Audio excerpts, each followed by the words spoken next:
Okay, hello everybody to our session. We are on the borders, and we have 90 minutes. The session will be recorded, and let's go. First speaker is Stefanie. We have also Agustina here in the session. I also will say something, and yes, also Philipp is here. So let's go, and yes, Stefanie, please share your screen and start the presentation. Thank you, Holger, and welcome to this presentation. So as normally we would be in Munich right now all together, I have the honor to be here in Dirndl. And let's jump directly now into the presentation, into Let's Do It Together, Indonesia and Germany United Beyond Borders. This is a cooperation presentation between Let's Do It Indonesia and Let's Do It Germany. So after me later on, we will have both of the national leaders speaking to you. So you can see that in the overview. It will be first about the No Trash Triangle initiative, my experience in Indonesia in 2019 and during the World Cleanup Day in Frankfurt in 2020. Then the president of Let's Do It Indonesia, Agustina, will take over. And afterwards, the final words are coming from Holger, the president of Let's Do It Germany. So let's jump directly into the subject now. It all starts from a personal point of view from me in 2018, when I was still the fair organizer of a textile fair in Munich.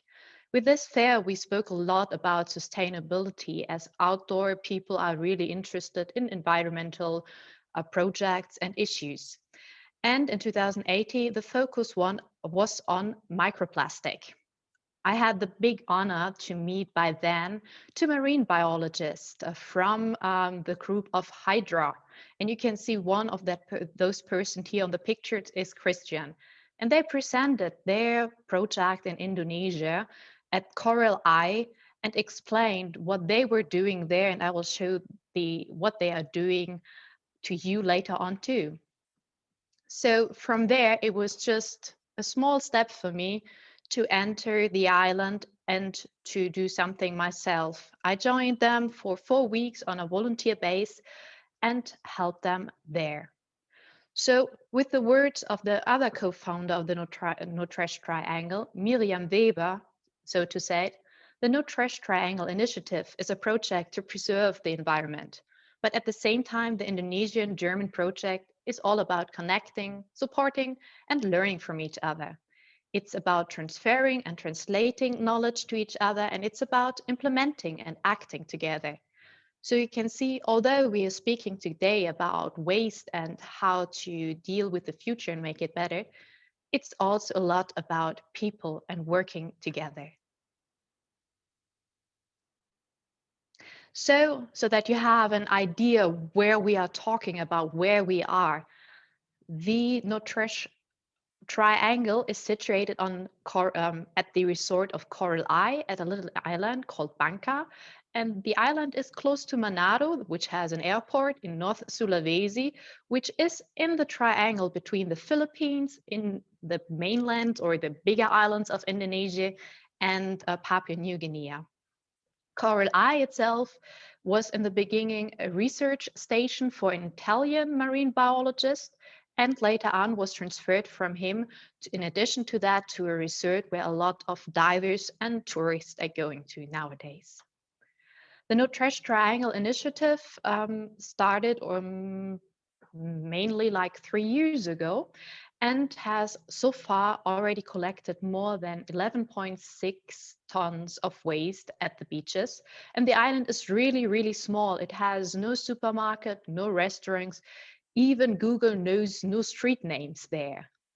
And out of those amount of waste, 7.5 tons or even more than that could have been recycled thanks to a special waste management system we will speak later on about. But this is not everything the initiative is doing. There is a lot of time that's going into teaching and education about local people in schools, but also the tourists coming to the island and in cooperation with different universities to students. So That's the point, waste. And waste knows no borders. Here you see already, if you have a look into the water, you see plenty of plastic cups. Those are like the 0.2 liter waste cups you find quite commonly in Asia. It's a one-time drink use. Or in this next picture, you see it's a bag that has already attached to a coral in the ocean. Or might looks cute to you, a little crab on an flip-flop, and you find lots of flip-flops at the beach. But actually, it's quite sad. It's also sad when you go to the beach and have a look how much waste during 1 to 2 days is arriving at the beach. So after having cleaned that 1-2 days before, it already looked like this when I came back the next morning. And this is still a picture which is quite under the average, because it was a time when there was no high flood, when there was no full moon and no big thunderstorms bringing more trash to the island. The reason behind that is that a lot of areas don't know any bigger organized waste management system. Mostly waste management is left to the people themselves. So they collect the waste in the countryside or at the beach. And while they collect it, already the wind and the water will distribute it. And even while they burn it, not all of it is burned. The smoke that is coming from the fire is very toxic. And unfortunately, this is the playground for many children too. If you have a look into the environment, it can look like on this picture on the left side. And very sad, it's also not uncommon that this kind of waste management works also for the hospitals. So as you can see there on the beach, I even found an injection coming from some hospital, and I almost jumped into it. So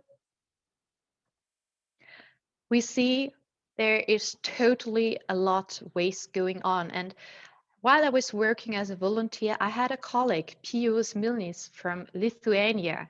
He was doing the same job with me, and he summed up his experience. Indonesia was an experience for me. Indonesians are very friendly to me as a Lithuanian. I can only sign that. The culture is as diverse as this multiple nation in the melting pot. At the same time, it's sad to see how consume and the imported waste has ruined nature. Lacking waste management system due to missing financial means, information of the people, or problems that seem more urgent than the waste itself might be the reason. As waste is not a local but a global issue, we can only face this together. So how have we faced it in the no-trash triangle? We have first started to collect the waste, and then it went into the next step, separating. And it was all kind of self-constructed. We had this table on the first picture with a mesh on top of it. And the big advantage was that the entire waste we put on the table already was kind of filtered, that a lot of sand can fly through the mesh to the ground. But still, a lot of bottle and packaging contained a lot of food rest, fuel, oils, and be lucky, it was very stinky. You cannot smell it. After that, we started to go into a sort of separating process, and you can see a little bit the different kind of sections when you have a look on the little pictures in the background. We had, for example, the hard plastic caps. We had aluminium, glass bottles, different PET forms, and you always had to look under the bottle. Was it PET 1, 2, 3, 4, 5? And me personally, I was always very sad when I found all this packaging, which was very small, as I already said, those 0.2 liter packaging with water. I mean, honestly, water, the value of water compared to the value, if you would include the plastic, in which relation is this standing? So during round about 10 days, my colleague Pius and me, so 2 persons, we collected every day 5 hours waste. So we have here two charts. The first chart is the one from Pius and me. The other one is by a scientist did it some weeks after. So you have like two values, and you can see a little bit where we are moving or where we are lying with the different amounts of waste. In between 4 to 5% aluminium, quite stable. Glass in between 7 to 17%. These nasty aqua cups, 9%. I mean, these are in the other part of the plastic and cups weight clear, etc. Then, of course, PET bottle, a huge volume that it has, 13% and even more. And the sad non-recyclables, articles that are a mixture of different materials, articles that have been so much contaminated by different things that you could not do anything out of it, but only in best case, thermal recycling, burning it. But as it was a small island that you could move around, I would say around the entire island, less than a day, the question was how to get the waste away from this little island. And here we see how it was done. You needed a boat. All the bags were taken to the boat. Then the entirely heavy boat was pushed back to the ocean, shipped over to the main island of North Sulawesi. There we needed a big lorry to put all the bags on it. And finally, it was brought to our partner on that bigger island. And again, this is a so nice story of cooperation and doing things together. On the picture, you can see on the left side, Anna Clerici. She's Italian. And while I was doing the volunteership, she was sort of the hotel manager together with her boyfriend. And at the same time, she was working on the No Trash Triangle initiative, doing a lot of marketing and installing playground infrastructure on how to deal with the waste to educational project, etc. And she is handshaking with Amelia Tunker, an Indonesian woman who is the partner in around Manado. Amelia is the daughter of a hotel owning family, and they decided that with the waste in their hotels they wanted to do something more. And Amelia at the same time had the opportunity in her life to live some time in Germany, and she was totally surprised when she came to the supermarket and saw, okay, I don't get any plastic bag here to put my bought items into it. So this changed her view on things, and this made her think about doing things different herself. So, as I already said, the owner of the resort of Coral Eye was a marine biologist, starting at that area with scientific projects on marine environment, and therefore he also launched a sort of scholarship for around 2 to 4 people per year who can do researches within his facilities, his laboratory. And here on the pictures you see Lena Wilde from Germany and Elsa Giron from the French Canadian part. French Canada, sorry. And both they were doing researches while I was there. First, Lena on the left side to the bottom, she was installing like filtering cylinders. And she could see by the amount of water running through this filter during a certain amount of time, how much pieces of plastic, of microplastic were collected in there. And on the other side, there is Elsa, who took little example of sponges. These are no animals, but semi-animal. And you can see already in the structure by filtering the water how much microplastic there is. They all counted everything, measured everything, and put everything together in their resort. And they are not the only ones doing these kind of research at the island.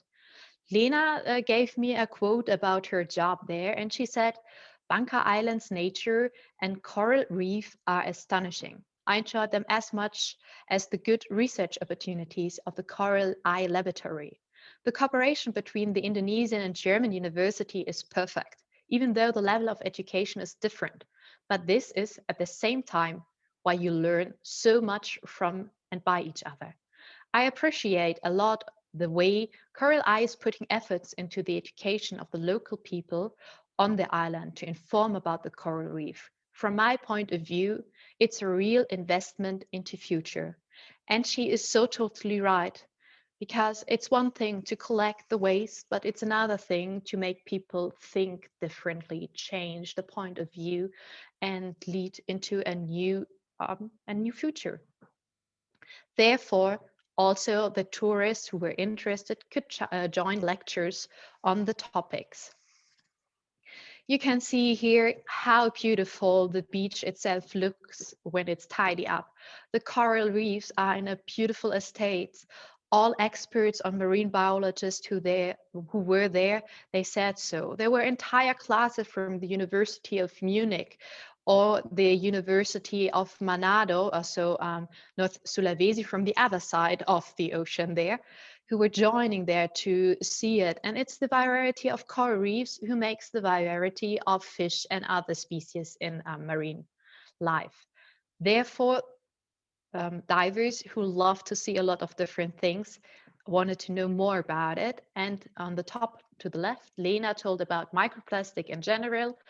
And Elsa on the right side, she explained about the projects they both did on the island to inform the divers and the tourists in the resort.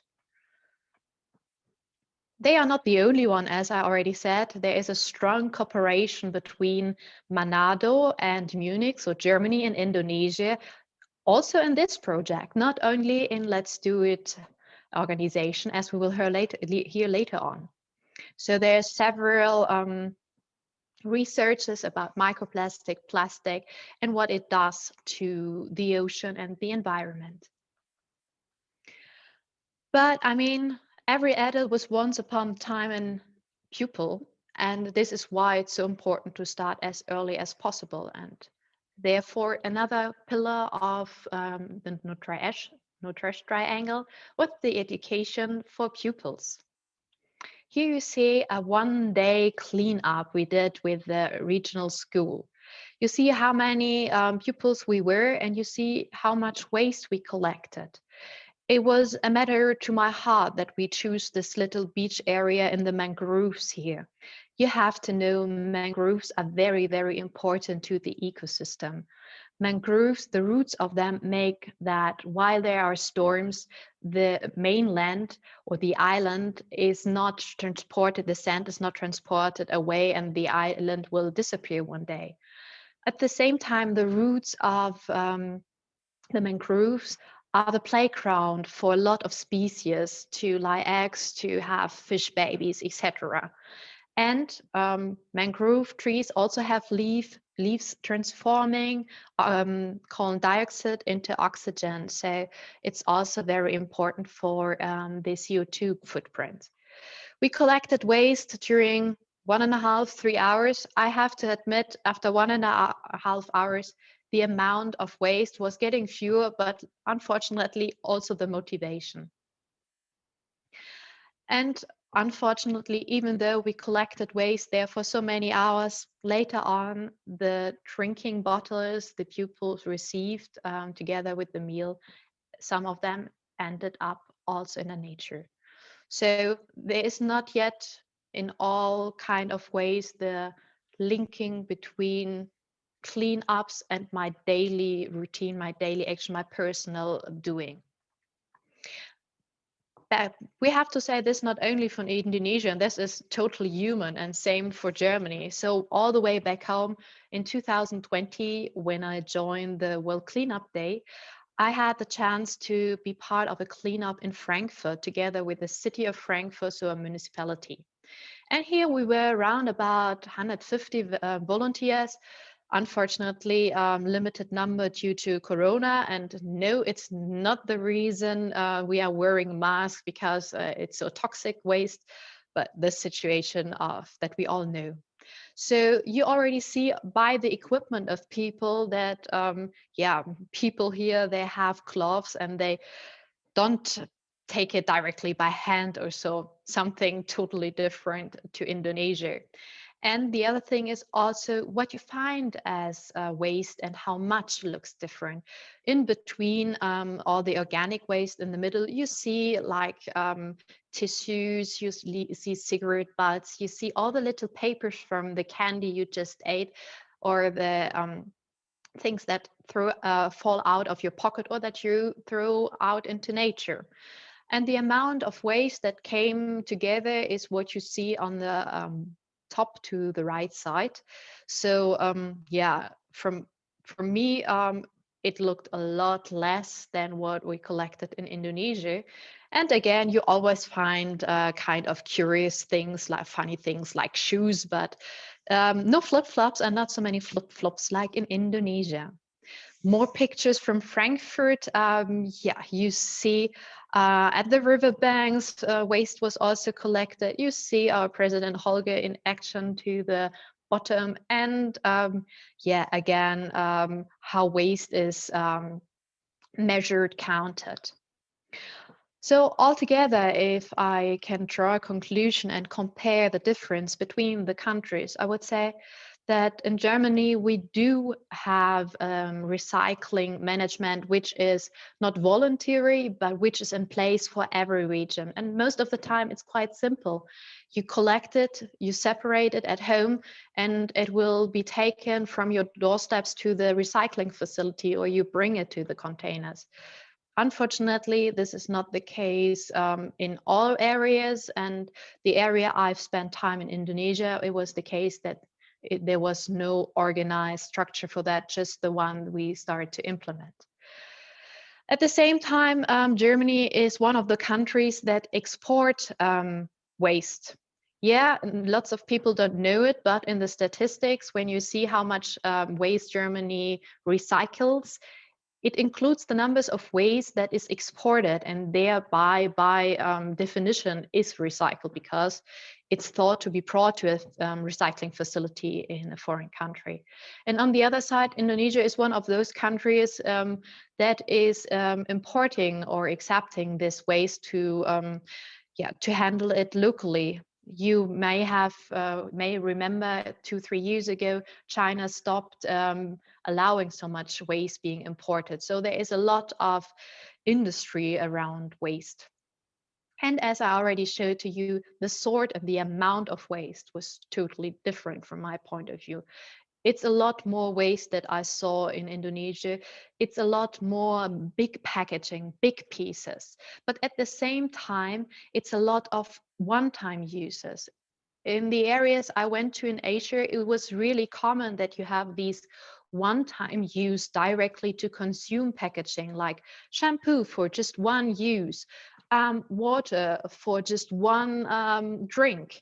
And yeah, I learned that it's because it's convenient, because there is nothing like drinking water from the taps often there. And people also don't have the money to think and buy in bigger quantities, which would also reduce the amount of waste.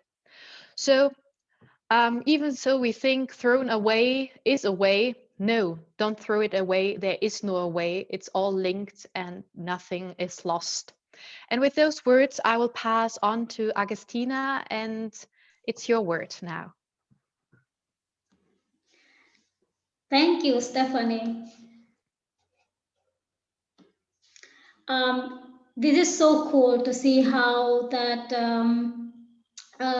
project collaboration between Germany and Indonesia already happening. I mean, like you start this project in 2019, and now we continue this collaboration project again with Germany team. So for Indonesia itself, is such an honor to work with Germany team. And I will highlight that few things that why this is really important that we work together. For now that we have a chance to work with Germany team, but for other let's do it, country leaders or from our network, then they can also later work together cross country. First, I would say that why the collaboration like this is important. For example, now that we are working together to prepare for the conference, because when we work together, then we are stronger. We build the big team and how we create the bonding between us. And this picture just explaining how that last year in Tallinn during the conference that we formed this team together with Germany team. So I can say that when these ideas come from Germany team, then we just say yes. We don't think so much because we think this is needed. It is something needed. Of course, we have to work together, and it will be much easier for us to work together.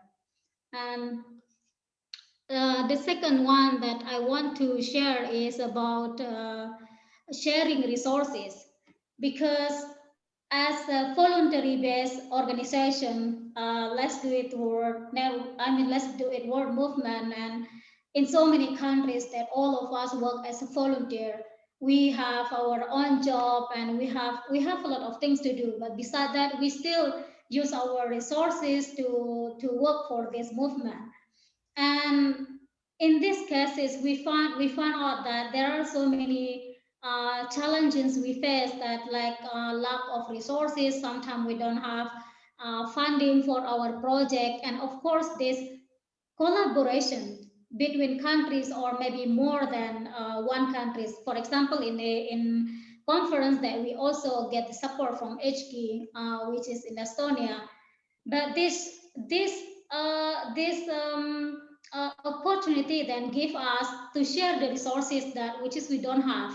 Uh, for example, in Germany this time, when they need that people who can create all the material campaign, and Indonesian team have this, so we say okay, we will support in this part, and other teams say okay, we don't have, we need someone who helping in technology, and then the team will get ready to support. So this is what I mean by sharing resources. But of course, the sharing resources not only for the conference, just one example, but of course for the long-term project that this is also works. And the second, the third, why this collaboration is important, just because that we can sharing our and how to say, we learn together. Stephanie, can you move to the next slide? Because here that how we can learn together, because we have different experience. Like in Germany, for example, the way how Germany work and the way how Indonesia work, we just like really different. You know, we both like two teams, different culture and etc. And but this also teach us something. When we have meeting, you know, we have been working together for months, for example, to preparing this conference, and it teach us the way how we work, the culture itself, and the persistence and the commitment. So we learned a lot from Germany team, and how that Germany team, when they say okay, we will do it, and they are really doing it. And I really like in this way, because the passion, you know, we can really feel it from Germany team. And also from Indonesia, that how we can support the way how test of design, for example, and we support for material campaign and etc. This is also we share. And also when there is something that missing, then we always like, you know, trying to support each other. This is really important, and I'm happy to be part of this team, because all of this now just make us even how to say, create the bonding among us, like even more after this. And next, what I want to share this the event itself, the event-based collaboration, like let's do it world conference between, let's do it Indonesia and let's do it Germany. And next time, it's not only happening for the conference, but also can be for Leaders Academy or for other West training. In Asia, for example, like already 2 years that Leaders Academy Asia led by Indonesian country. But can be like this year that how Leaders Academy led between Indonesia and other Asia countries, and it's also happened for other let's do it countries in the world. And beside the event base, that we can also work together for long-term project. If we put more attention to see of our network, there are so many projects that our country leaders are doing right now, and some of them they are really successful with their project. Some of them working on eco-fashion project, for example, recycling project, and how after we map all of these resources, all of this project from our network and start to working together across countries. So this is why let's do it together Indonesia and Germany comes as the ideas, as to give the example how if we work together, what kind of impact we can make together. And these three kind of thing, like sharing experience, sharing knowledge, and sharing resources, and this already something that we learn from this collaboration. So after this, I also hope that this also happen for all other countries among our networks. Thank you, Stephanie.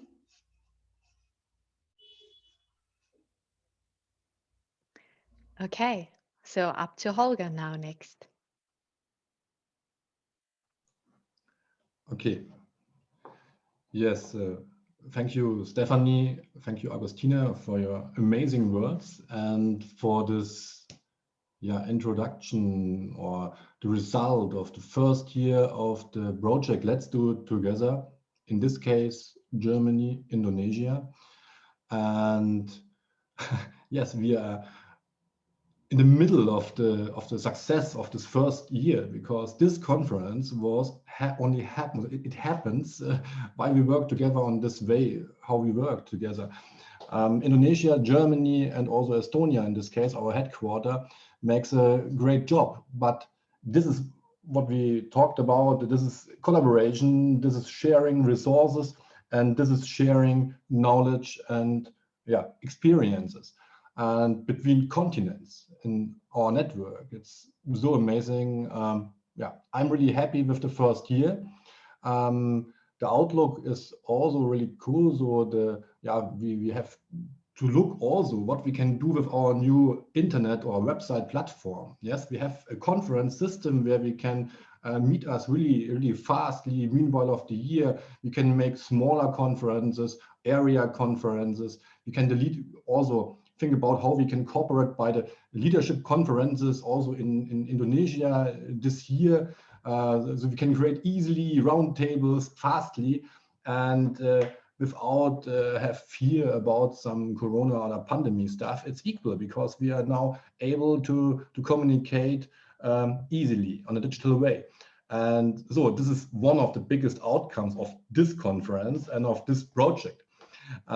Steph, maybe you can switch shortly to the picture, the round table in Tallinn last year. I see this picture 2 days before again also. It was so hammer, really a hard German word, hammer, to see what happened in 1 year. It's really amazing. And we started in Tallinn to talk about, yes, the Germans had there was some in the mind. Yes, we can cooperate now. Know-how transfer was the main idea to start this, and also the Indonesian team, started to think about what we can do together. And then shortly afterwards, this Corona story, come to the world, and everything what we were talking on the table, it was in the trash. Yes, because there was no chance to make cooperations and meetups, whatever, with Germany and Indonesia. But by beginning of October last year, the German team decided to switch the idea of the world, or the Let's Do It World Conference, the physical conference in Munich, to switch into the internet and make it on a digital way. And this was really the success of the last days. We are in the middle of the conference. Yes, we should wait what happened up to, yes, we must wait. Tomorrow in the evening, this game is over, and we will see what is the outcome. But so far, I think we did a really, really, really good job. And this job we did together. And so far, maybe Steph, the second picture is also full of impressions and feelings. Yes. After our roundtable, I think it was one day before and then one day after, what's by one of the ceremony sessions, it must be the award ceremony situation, then we decided, let's go on stage and let's say we make this new kind of project, Let's Do It Together as a new kind of brand where nations, countries can work together. And let's start. Let's go on stage and say, we do it, let's do it. And yes, and now we are around about 1 year later, we are in the digital Munich, but by the end of the day, we have a world conference organized together. And this is a really great story, and it's a really great start. I know that meanwhile, also other countries talk about this project. We will stay in the cooperation and in the Let's Do It Together project with Indonesia. Yeah, I look really, the outlook is really cool. I hope for a really good cooperation also in the future. We have a lot of ideas starting by this year, next month. And so everybody is also in the audience is invited to be part of that. If you say, oh, cool, I'm interested to cooperate with Let's Do It Germany, with Let's Do It Indonesia, come to us, go in contact with us, hear our contact data, the facts about our organizations. If you have an idea how we can make this know-how transfer or projects together, please let us talk. And yes, so thank you, Indonesia, for this great year, first year. Thank you, Holger. And Let's Talk Together is maybe the best bridge to open the chat. And maybe you can switch the sort of presentation so that we can see the people in the room with us and see if there is any kind of questions coming from the audience. So you in the audience, if you have any kind of question, please, please simply unmute yourself and share your thoughts with us.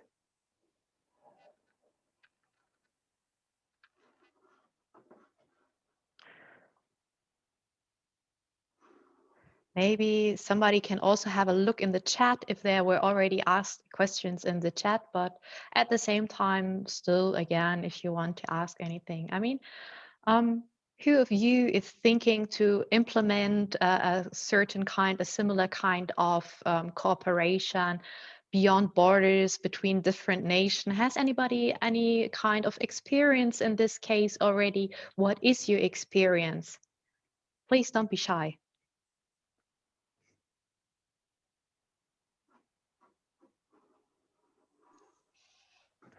Oh, so happy people, no question. That's really uncommon.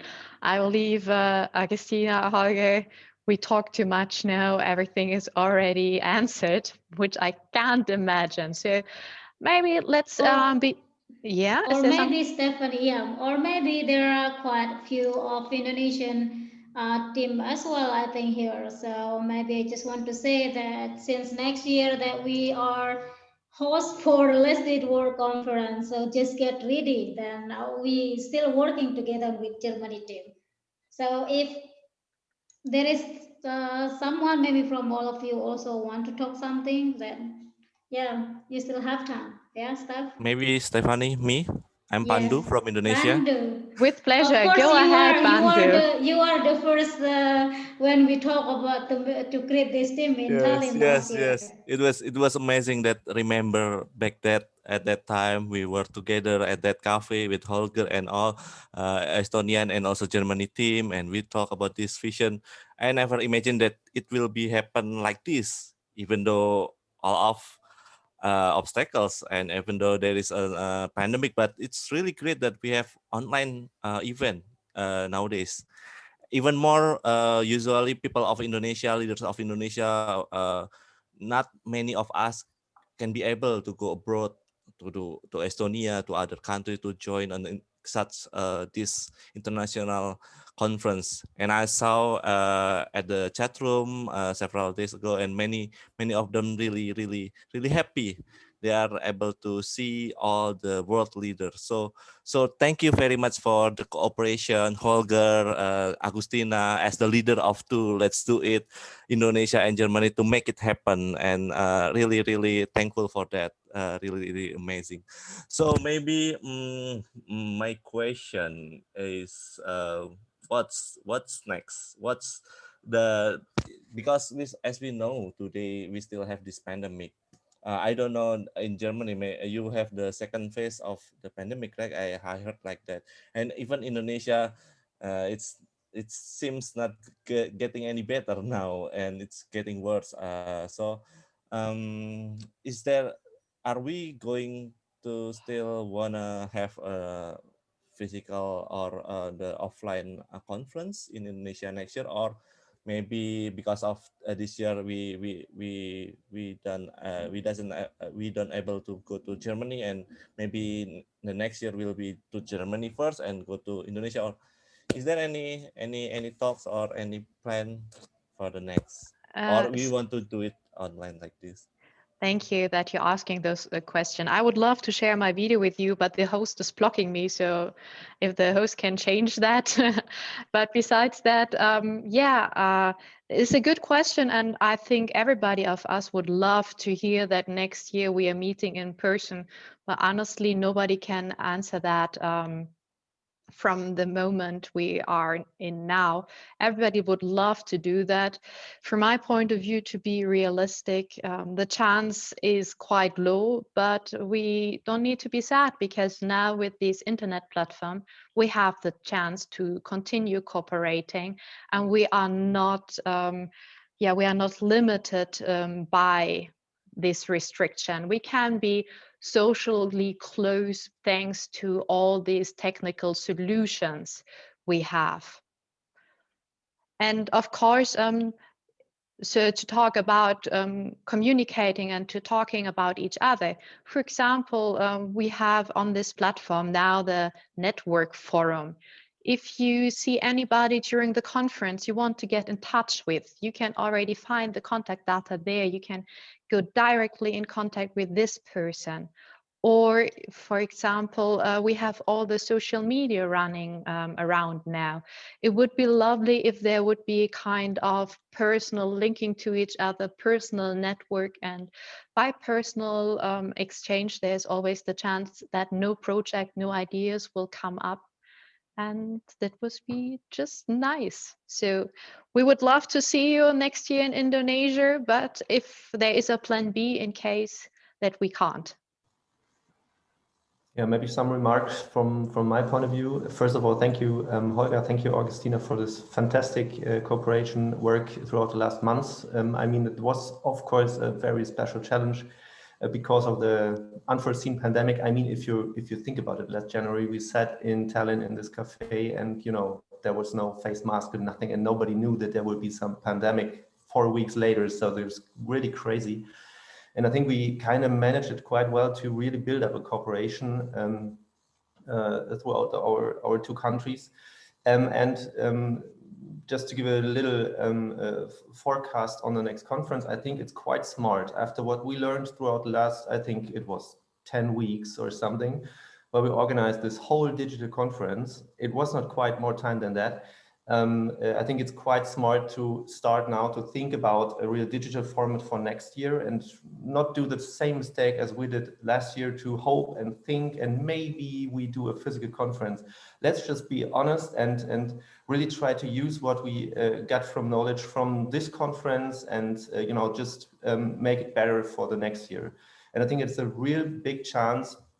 And even if we all come to Indonesia and do a physical conference like the leaders, even then it's quite okay if we have these live stream options and these platform options for all the other people out there. I mean, you all know how many people register for this conference. And if we do more promotion, do it a little bit earlier, you know, I mean, that will be the biggest online conference ever, probably, I don't know.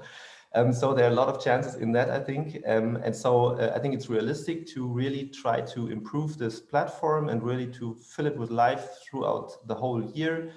And of course, I would, Pandu, take up your question and give it back to Holger and Agustina.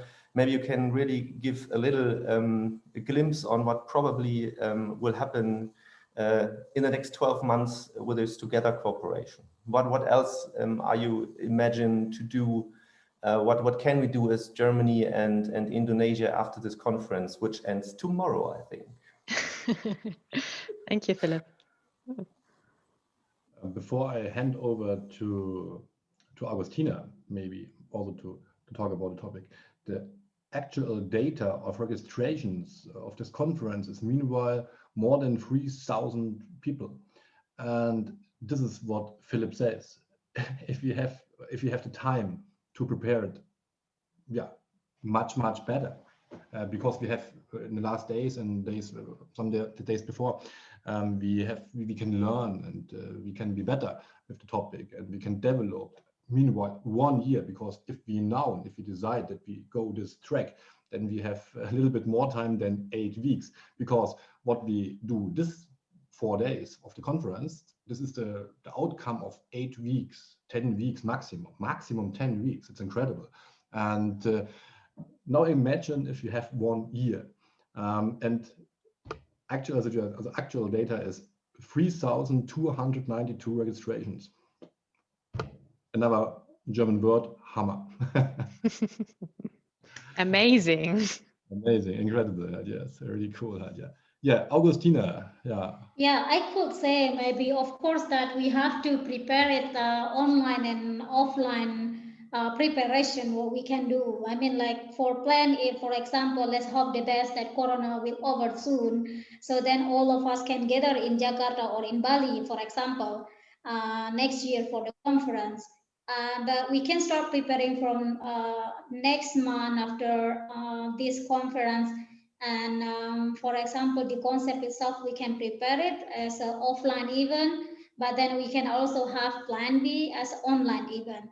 Even if then we have to go with plan B, which is online event, that there is also maybe possibility to have these two teams meet each other in Jakarta, for example, working as one places where we can have also HQ support with us. So this is possible, just in case maybe we cannot bring everyone 180 countries together in Jakarta and come in one place, just in case this Corona, still happening. And of course, then here that there is also Abe. I mean, the one Andi Bahari, who work a lot for this All Material campaign. I think Andi also later can prepare this concept.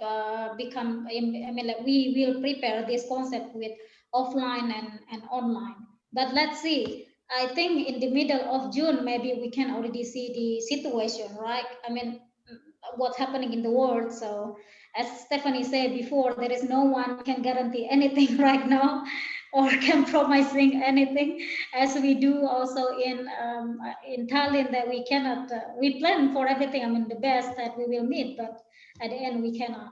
Even after, like, I remember a few months before this conference happening, we still believe that we can meet in Germany, at least small team, and gather and work from Germany. We still believe until few months to go. But then after that, this Corona is getting worse and worse and worse, and then there is no team at the end can stay in one place and work.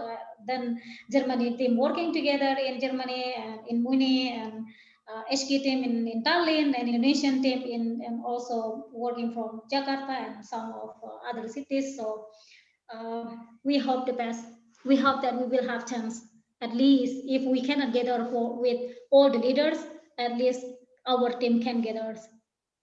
So together is a big word here, and from the construction of the presentation, it's already clear that Germany and Indonesia is in the team, but I can see so many faces, and let's start. I have a look, there is Krisha. Krisha, can you unmute yourself and tell us from where you are, and I will go through the people and have a look where I don't know the person is coming from. I would love to hear from where in the world you are joining us. Hi, Stephanie. Thank you. I'm from Bali. I'm also a mixed Bali and French, but I also have German cousins. So okay. Close contact. Yeah. So I came late, so I'm trying to catch up to the conversation. But I want to say thank you for being part of this World Conference. Thank you, Stephanie. Thank you, Christian. So maybe the next person, Caesar, you were going down searching for something, but you're back there. Can you tell us from where you are? I think he's unmuted. No. Okay. You're not allowed to. I think Krishna also from GCI, Stephanie, right? Oh. Am I right? Krishna, okay. Yeah. You're in the middle of work. So next person, you will type it in. Next person in my line, I can see Abdul, and then next Moza is coming. Can you unmute yourself and tell us from where you are?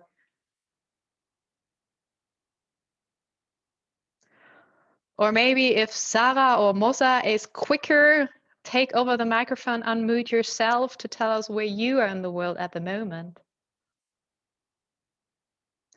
No reaction? Hi guys, Caesar is answering. A public library, okay. Hello. Hello. I'm from, okay, thank you for the opportunity. My name is Muzayana. You can address me Moza. I'm from Indonesia, Jakarta actually. So thank you for this opportunity. This is really, really interesting topic, as I want to share just a little bit about my community people here, because, excuse me. Okay, it looks like this family is coming in. Yeah. Actually, I want to have lots of information from here. The first is I want to know how to develop the awareness of the community people in the coastal area. I hope that one of the speaker here Selamat pagi to the children there. So good evening. I really hope that one of the speaker here have one of the suggestion or advice or because as we know that it's one of the most challenging thing here for me is how to create and invite the people to do the action like doing the clean what's the word clean up day. So that is the most challenging thing for me. So please, I want to hear what is the best suggestion for that. Thank you. I think there is no best solution or answer to that, but I'll try to answer you that. And hopefully there is other opinions coming from the crowd and more suggestions. I think awareness comes from having multiple perspectives on something. So if you are only used to live in a clean world, you cannot be aware that this is not normal or that this is something good. If you are only living within trash, then you are not aware that this is not normal or that this is not good. So I believe in the end, it's all about exchange and communication and doing things together, so that you can see that there is other ways how to handle it. For me, it was not normal to see that there is so much waste out there at the beaches. I need to be honest, I'm very fortunate that I was able to do that before Corona, and that in generally I'm able to do that and have this impression. But what we've seen with the children's project is that it's important to understand the link between waste and environment and what it is doing. It's important to understand that even though we throw away a piece of garbage, it does not mean that it's gone. It's still there. And what has impressed me personally a lot, and what I've shared with a lot of people, is a film that shows the effects of waste in the world. And especially there was, I believe, an island somewhere in Samoa, so an island that had a lot of trash coming from Western world. And at a certain point, you could not see the island any longer, but only trash. And this shows the smaller the environment is, the smaller the place is, the sooner you see the effects of what you are doing, and the sooner you become aware that you need to change something. And to be honest, none of us wants to live in waste. Everybody wants to have it beautifully tidied up, wants to have the best living condition. But we can only know what's the best living conditions if we experience different ways. So maybe somebody else has another idea on it. I'm curious to hear that.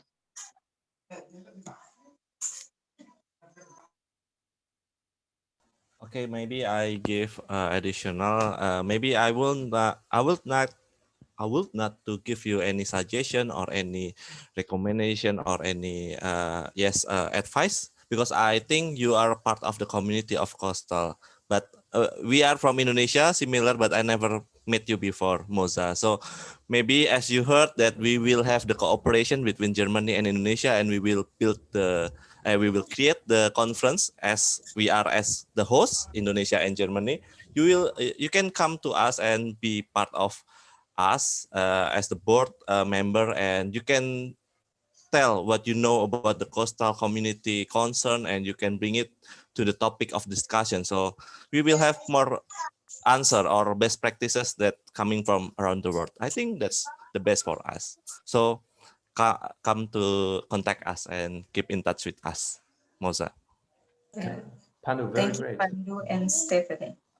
And I think that Moza, you are the inspirations. I mean, like you are one of our leaders who working in thousand islands for so many years. So, and I would also suggest that since you live in really beautiful islands, that maybe next year the Germany team already in Indonesia working together with us. Just take them, bring them to the islands. It will be so cool to have them in your islands, right? So because we're waiting for you all. Yes, so it will be cool then where we are working together, design the project together, how to work in your islands, and then at the same time you can bring them to the locations. So they can dive at the same time or swimming in your island. So just take them. Yeah, I will. Wonderful. We'd love to. Yeah. So let's try to find out which countries are also in here. And I can see one file saying 8 and Kate. And maybe they can unmute their microphone if they hear it, because I know 8, he's currently living in Canada and before that in the UK. And maybe you want to share some impression about how you have experienced waste in the countries you have lived in before. Here we go.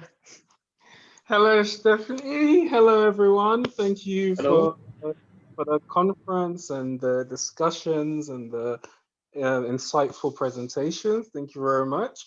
I actually had a question that I was going to ask to the group, if that was okay.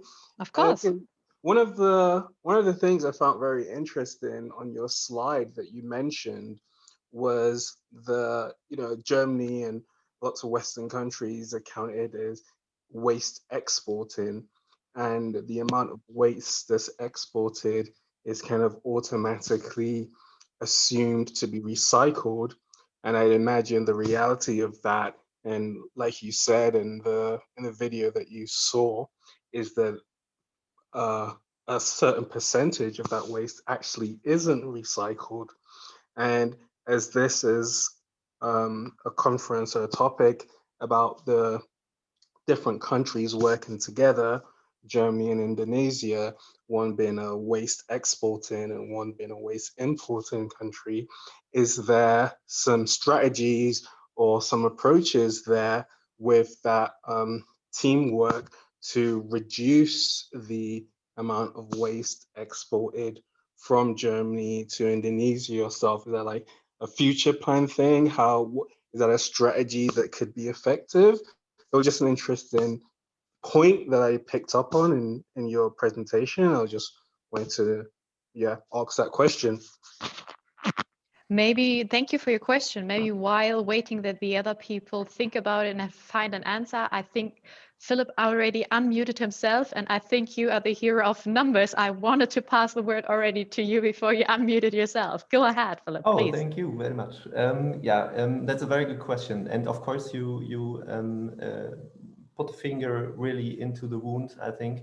And that is something I think we as a network have to support, that there is, getting more visibility to this problem, that we are really not living on a zero in Europe or wherever, or in the Western world, and that everything is fine just because we don't have all the trash at our beaches or in our nature, or we don't see that much.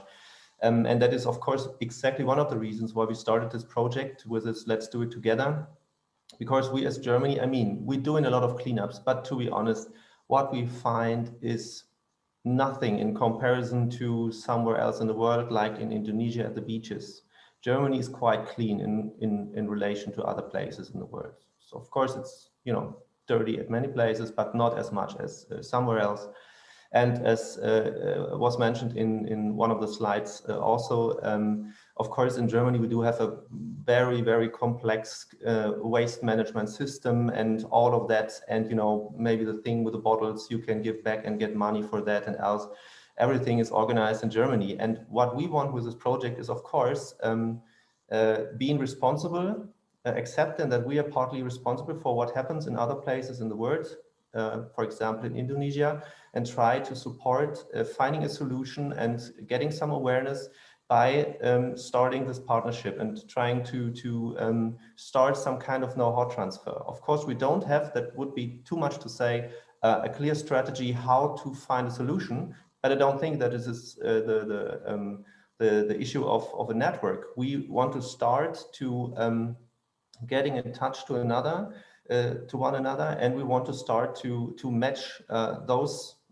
people, so those institutions, whoever can support the other side by getting nearer to a solution to the problem. And I think that is the whole idea of this Together project, that we really try to focus on trying to find together a solution for the problem we all together have to manage somehow.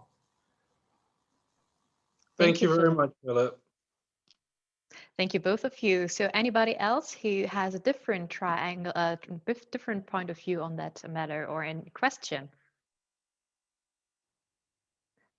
Besides this, yeah? Hi, Christina, please go ahead. Yes, I'm also from Germany, also from Let's Do It Germany team. And I have the problem, you see it in my background. This is Germany. This is our forest here beside my house. And we have the problem with old garbage, because this garbage is from the old, I live in the new, from old East Germany. And they put the garbage in the forest. They don't have the possibility to burn it and to do something like that. And this old garbage is there since years, since 30 years. And we are now trying to get out of all this out of the nature. And that's the boiling point, that we are clean now, but we have our past, and you have to clean the past also. And that is what we have to see, how long these things last in the nature. I found things there it's like this Capri Sun. I don't know if it's something to drink that's in an aluminum bottle inside. And it was from 92, and it was looking like brand new. And this is, so Germany, if you see it at first, it's clean. Okay, Berlin is not so clean, Philipp. Could be cleaner, but we have a lot of old things in the nature that we are still trying to clean. And this is what we are learning now, that we have to see the future. What everything that you put in nature now will be there forever if you don't take it away. So that's why I'm in this team, and I hope to go to Jakarta and to Indonesia next year. It would be great, and to do together with all of this amazing team and clean the future, make a cleaner future for all of us.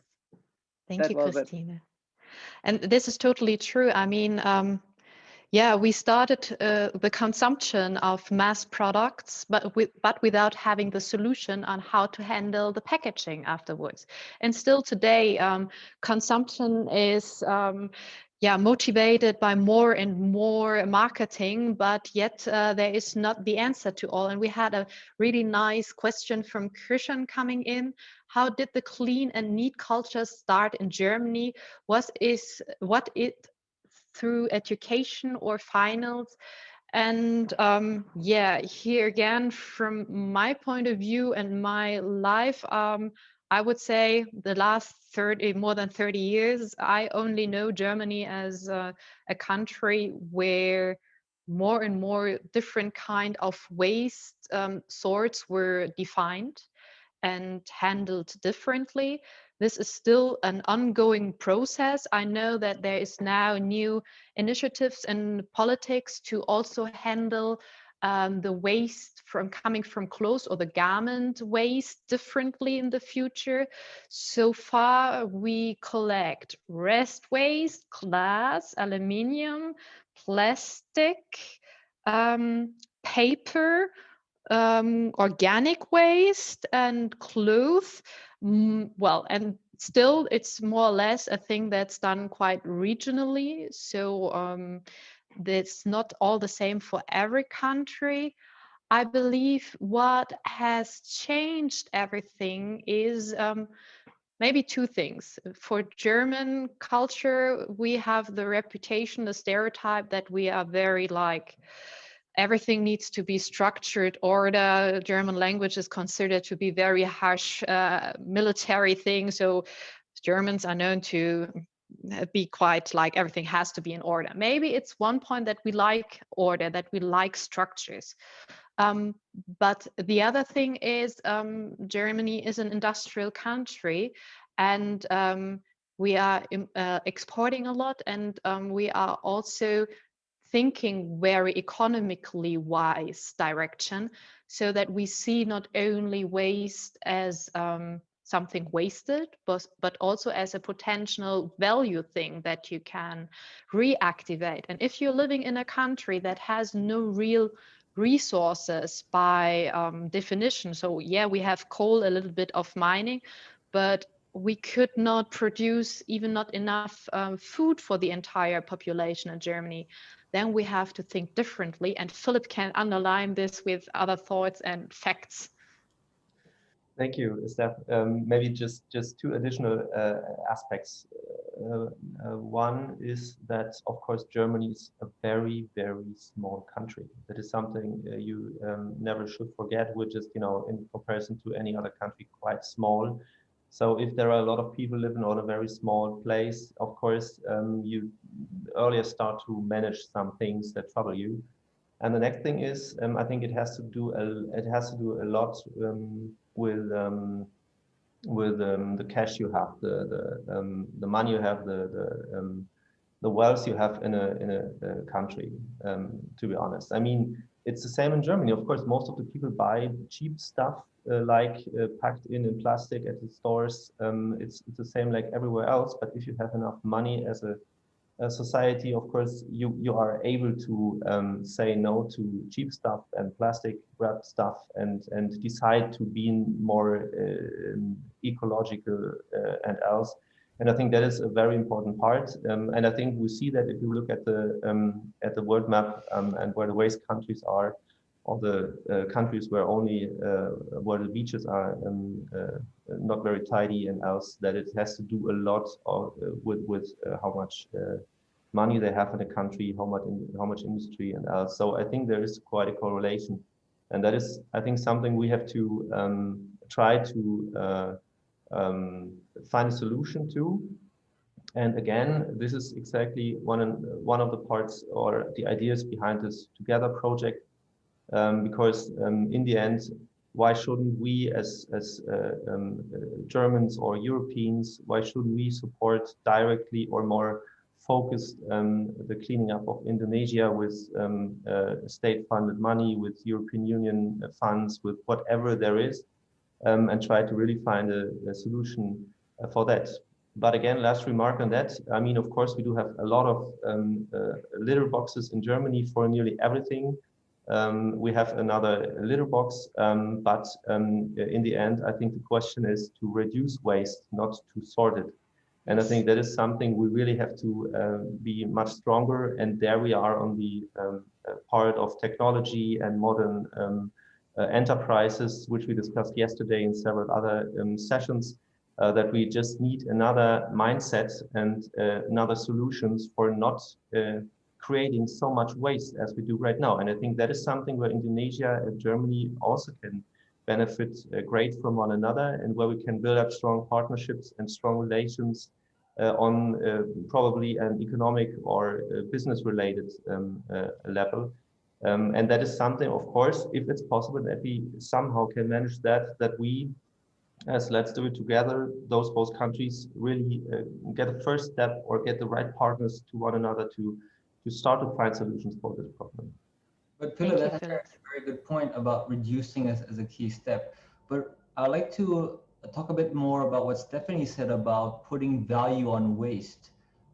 It actually came up a lot in some of our discussion groups here in Bali about trying to make a business out of waste. And so far, we've been collecting some organic waste, turning into fertilizer. We also have some people converting plastic into fuel. I was just curious to know if in Germany there are some initiatives that we can either copy or take inspiration from. I remember, for example, in France, I don't know about like glass. You don't get money for it, but there's a bin for glass. But I was just curious if in Germany there's any initiatives already nationwide implemented about value in waste. So, yes. So actually, we have a system in Germany that certain bottles and cans that you buy have an included value that you as a consumer need to pay when you are going to the supermarket cash point. So for example, you are buying a bottle of beer, a can of beer, a bottle of water, sometimes even on yogurt or milk products, you have a glass or plastic or a aluminium packaging around, and on it there is already a symbol and a barcode that says it's worth some cents if you return it. So actually this has become kind of a economy that people are going through parks and collecting it to bring it back to have some extra money in the pocket. Or you do it yourself. That's, for example, one thing to make the packaging keeping in the circle, so to do circular economy. At the same time, I mean, everybody could do it sort of privately. In Germany, there's at the moment coming up shops that are called unpacked. So you go there and you will have a huge package, a huge box of rice or of washing powder. And you would go there with your own glass or packaging that you used before. They will weight it, calculate the price, and you will take it home. And this is something that I have thought for the Indonesian island myself too, which would be great, because in bigger products you buy in bigger amounts are cheaper.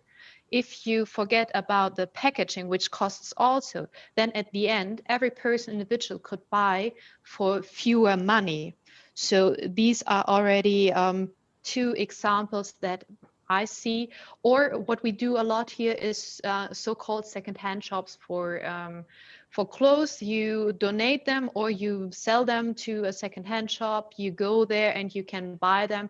It's also a way of how things remain longer in the environment.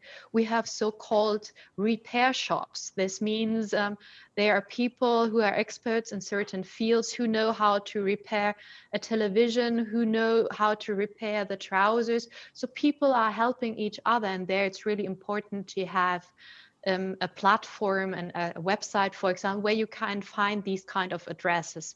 And Philipp, I see, is unmuted. He has more ideas on that. Yes, of course. I mean, that have been quite good suggestions. Very good point. I mean, in the end, of course, we do a lot of things. The question is how much really does it help? Because we're still producing more waste each year and year after year. And so the really good solution isn't there, I think. And on this deposit system you mentioned, Steph, that's right. In Germany, we do have a glass deposit system. So you have glass bottles and bring them back to the store and get 8 cents, I think, per bottle or something. That works for, I don't know, some decades now. But you can also do, you have to be quite careful, because what happened last 15 years, I think it was 15 years ago, we started to put some deposit on plastic bottles, PET bottles. But more than 8 cents, it's 25 cents, I think. What happened, of course, PET bottles are quite more comfortable than glass bottles because they are lighter. You can squeeze them. They don't break when you let them fall somewhere. So of course, it's a better bottle, to be honest. It's more practical. And what happened? The people started to buy much more plastic bottles since then, because on top there came that they get 25 cents. When they bring it back, and not only 8 cents, and it wasn't so heavy to carry. So the problem is that now in Germany we produce much more of this PET and sell much more of these PET bottles, and the other problem is that these PET bottles get into the waste after they've been collected. So they are not recycled like the glass bottles were, that was just cleaned and then filled up again and put to the stores. These PET bottles get on the dump site after that. They get squeezed, and I don't know what they do with that, but it's waste what happens there, and that is not very smart.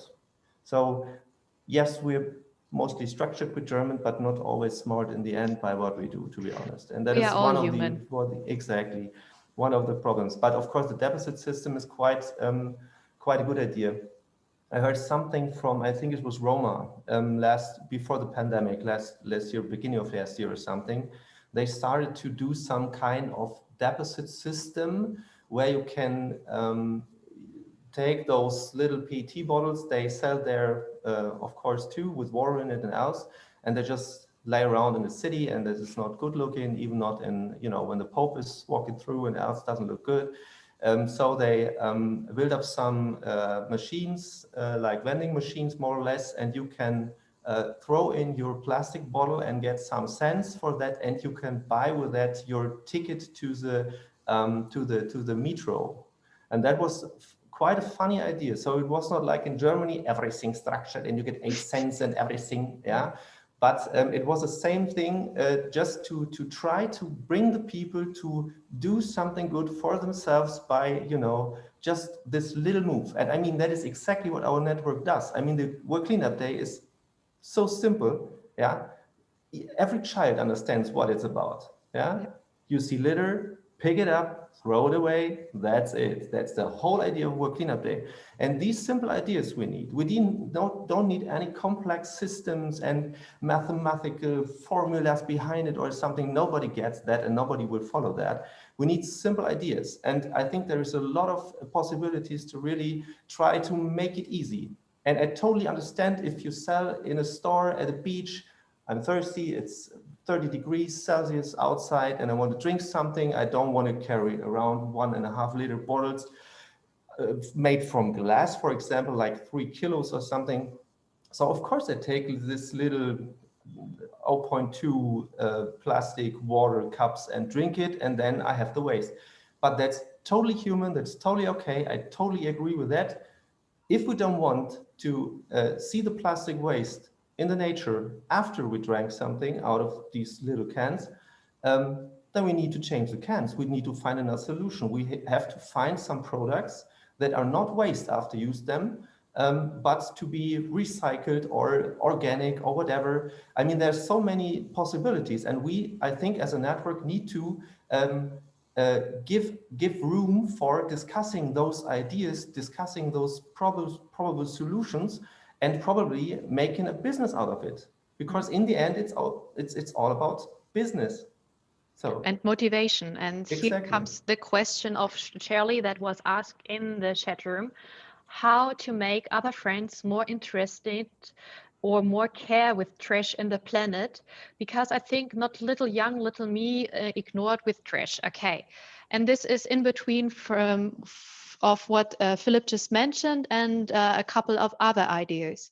I believe the one point is everybody wants to live, and to live we all need money, but on the other side everybody needs motivation. And money is, of course, one of the motivation. And I know, for example, there is a guy called Ethan Rosenberg from the US who has been to, I believe, Tahiti after the thunderstorms and saw all the trash at the beaches. And he developed a business out of them. He is not now paying people, local people, that they are collecting the waste. They are sorting it. And the waste, the plastic, is washed and melted and spun into polyester fiber, and he's selling that as a company thread. They have started more of these things out in the world, and yeah, a company called Berling is using that thread to make out of it t-shirts, for example. Plastic Bank is giving money to people who are bringing the waste that they can use. Fisher nets can be used. So there is plenty of waste that we now call waste, but actually if it's separated and clean, becomes a value. So it's no matter how old you are, it might be a financial motivation. But on the other side, it's also a motivation on how do I want to live. And here, I mean, if young ones want to try it out, I mean, be in a room which is really small, start to live there for a couple of days, don't move the trash out of your room. You will see how quickly there will be lots of waste around you. And actually, only because you take the waste out of your room, this does not mean that it's gone, as we have learned earlier. So if people start to understand that what we consume today will be the waste of tomorrow, there might be some change in our behavior. It's so simple to use soap which come as a piece instead of soap as a liquid coming from a plastic bag. It's so easy to use the bottle made of glass instead of using the plastic bag. It's so easy to buy fruits which are not packed in plastic bags. It's easy to take the own bag to the supermarket to use it. There's plenty of small little things, as long as we are aware what we consume is the waste of tomorrow. And I believe we are coming really to the end of our 90-minute session. So what's the fund system is one last question I can see. And oh, Eddie wants to say something. So maybe if there will be any questions that will remain unanswered, just simply go to the network forum area and push the button and write an email to, no matter if it's Agustina, Holger, Philipp, or me, to continue those questions. The fund system is that voucher system of having a value on a bottle and returning it. So to make this very quick. And yeah, only 1 second left, so probably not enough time to answer the question. Holger, what would you say? Do we have the time?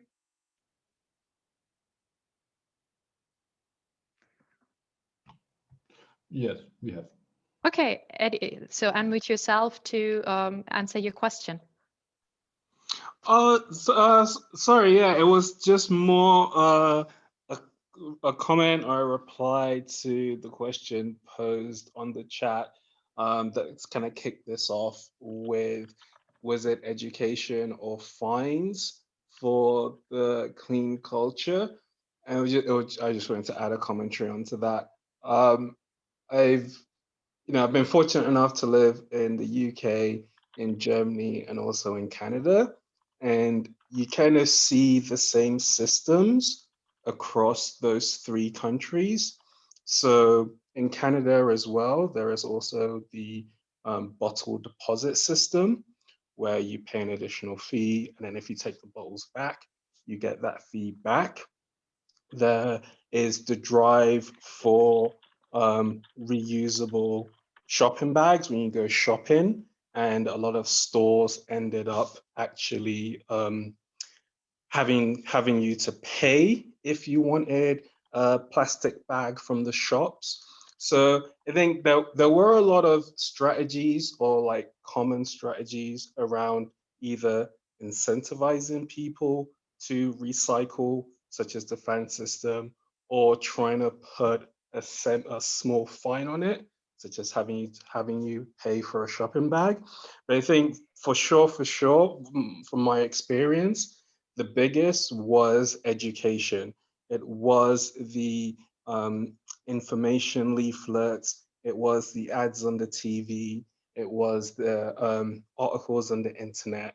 It was the information that was going out, that was trying to make people more aware of the issues facing the planet generally, and trying to build into their daily habits some more ways of changing that.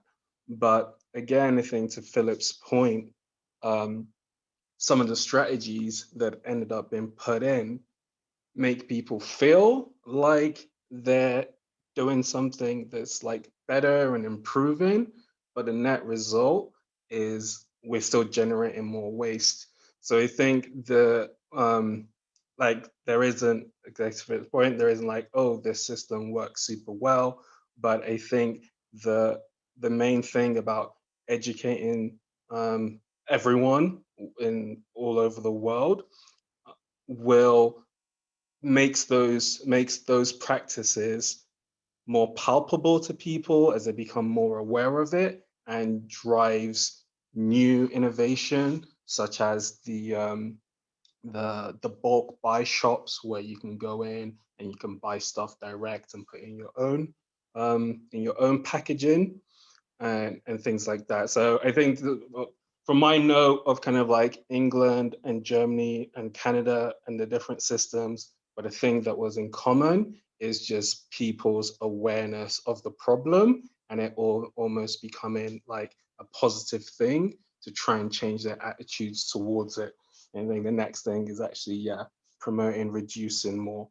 So I think education is the key one there, from the commonality across the countries I've lived in.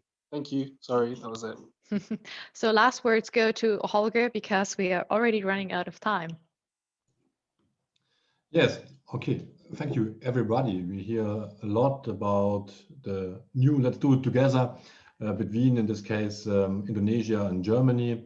And yes, and it was a really cool discussion. Afterwards, I think we should go further in this topic and use clean-conference.org as a platform to have also in the future and next days, months, some meetings and discuss. Maybe we can learn from each other and start some know-how transfer. Started in Let's Do It World, but I read also the chat that we have some other organizations like JCI and others, so we can work together, and we can work together, yes, on this platform and in this project of, by Let's Do It Germany and Let's Do It Indonesia in this case. And one little thing more to say. I see also in the audience Humberto. Humberto was our UX and designer and web designer for the conference website. He is still also working like everybody of us the last 8 weeks, 24 hours a day. And so a lot of thanks to Humberto. If you are still there, you have also the chance to say some words if you want. You have 25 seconds. Okay, thank you so much. Well, it was a pleasure for me. It was really hard work. Well, I started with the job of making a design, and afterwards I was also back-end developer. I was like a developer of anything. I don't know. Well, and it's not my main job. My main job is making design, not back-end. But well, I do my best. It was a pleasure. I hope it will be good for the future for anything. I'm still working on it. I make some speed optimizations in the background. Sometimes the sites crashed, and Thank you so much. So much. Thank you so much. Thanks, Elizabeth. Fantastic yeah. job. Thanks, Humberto. It would be really cool if we go farther in this project. I see also Agustina that Andy and all the designers and developers from Germany and Indonesia goes in next meetups, and so that we can figure out what we can do in the future after this one first milestone. But this is just the beginning, I think, and we have to look how we can develop this platform and also all the things together in the future. So from my side, thank you to be here and to be the audience also for the session. And yeah, I think we are over. Some wording, some Agustina, some closing words maybe from you. Thank you so much, Holger. And now the time, I think, to go to continue our other sessions during this conference, and we finish it together because we just finished our commitment together. And of course that we welcome everyone to support us next year. And I hope Humberto still there can work together with Andy from Indonesia.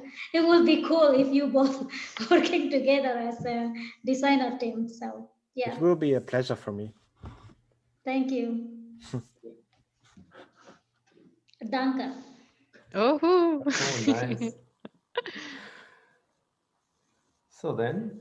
Okay, so then. Finish. Another session. Thank you also, Stefanie, for your presentation and taking over the moderation job. My pleasure.